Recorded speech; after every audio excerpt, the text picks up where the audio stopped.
तुझ्या अपयशाची त्रासदायक गाथा आता संपणार आहे आणि तुला अपेक्षित यश हे प्राप्त होणार आहे.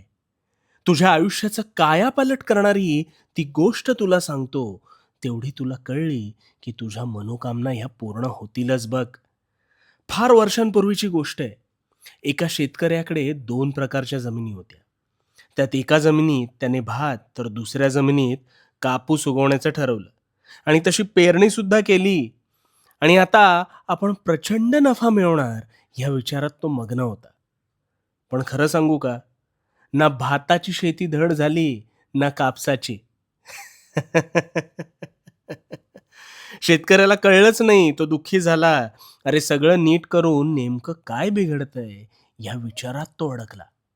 मग एक दिवस शेतातून चालत असताना कापूस शेतीच्या काठावर जिथे चुकून भाताचे काही दाणे पडले होते ना, तिथे त्याला भात उगवलेला दिसला. शेतकऱ्याला काही क्षण काहीच कळलं नाही.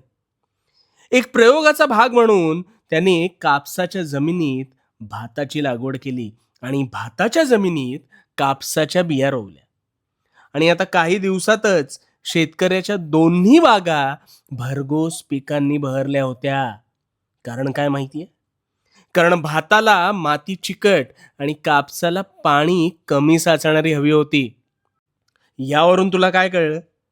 यावरून तुला काय कळलं? तर आता जर तुला स्वतःचं काम आवडत नसेल, तू जिथे आहेस तिथे समाधानी नसशील, तर तू स्वतःचं पीक चुकीच्या ठिकाणी उगवू पाहतोयस. आणि जसा शेतकरी स्वतःला दोष देत होता, तसा तू स्वतःला दोष देतोयस. तू स्वतःची योग्य पारख कर. तुझ्या पात्रतेप्रमाणे, आवडीप्रमाणे योग्य जमीन म्हणजेच योग्य क्षेत्र निवड. जिथे तुझी थोडी फरफट होईल, पण पीक सुद्धा पेरल्यावर लगेच उगवत नाही. कालांतराने योग्य जमिनीत असल्यामुळे भरघोस पीक हे येतच.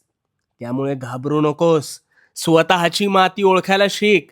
आज ना उद्या विजय हा तुझा आहेच. कारण भिवू नकोस. भिवू नकोस, मी तुझ्या पाठीशी आहे.